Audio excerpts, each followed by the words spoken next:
you so much for joining me, Anita Alvarez. You are a Buffalo native from New York. I believe you went to Kenmore High School, right?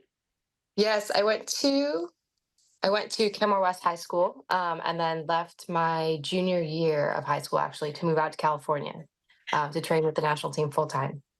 Amazing. So you are a swimmer, artistic and synchronized swimming. Tell us Mhm. about kind of how you got your start and what led you to where you are now.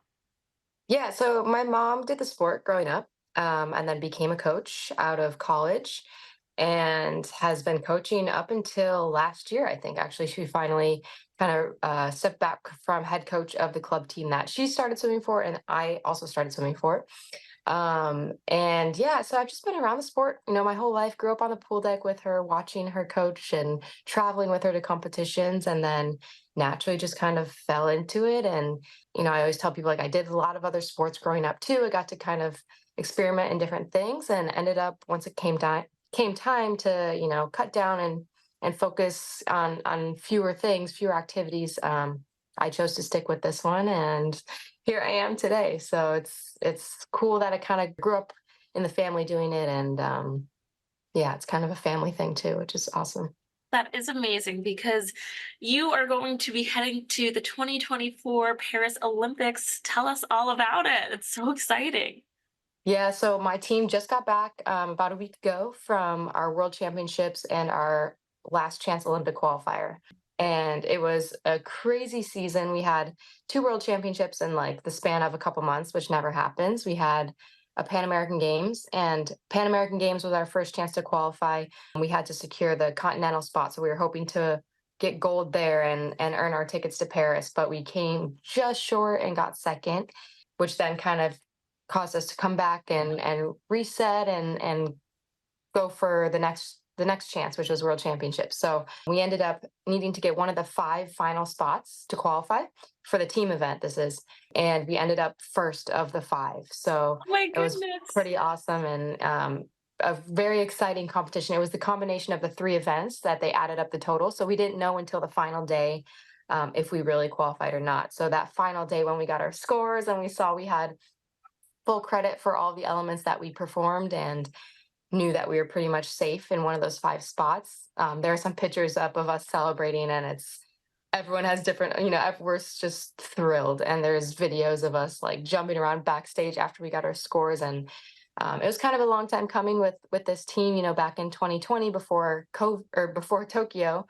Actually, it was 2021 because of COVID, but our team had just missed qualifying in the team event as well. I think it was some very small margins between us and the team before us. So that was a big heartbreak. And then, kind of just again at Pan Am's, another heartbreak of just coming short of that qualifying position. So this one was a big one for us.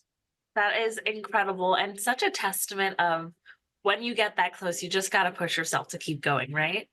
Right. Yeah. It could have been easy for us to say, you know what, that was our best chance, and that's it. Let's, move on to the next thing. But for our team, we have a really special group of athletes and coaches, and every time we have a little challenge, like it pushes us that much more. So it's really cool to have a team that likes to take on a challenge and really go for it head first, and not back down from that any challenges or things thrown our way. So it's really cool. This is such a unique sport, and it's such a beautiful thing because it's both artistic and obviously extremely athletic. What is your training like? People get shocked by our training. It's pretty intense. There's so much that goes into the sport, so there's a lot of things we need to do. Up until this point, we've been going 6:30 till 2:30 every day. So we start at 6:30 a.m. either at the gym or on land outside the pool. And we do our basic body warm up, or we do our strength and conditioning training at the gym. And then we get in the pool. It depends on the time of season, right? But we'll usually do our swimming warm up, like normal swimming laps. And then we'll do our basics warm up of just kind of finding our alignment in the water. When I do this with my hand, it's like our body in the water. So this is our Yeah. head and these are our feet. So we find our alignment in the water. We kind of just warm up all the basics, and then we go through each routine and kind of break them down and work the conditioning of it if we need to, or the fine details. It always changes day by day and depending on what point of season we're in, but yeah, it's pretty much 6:30 to 2:30 every day, so full-time job. Just a little bit earlier in the day.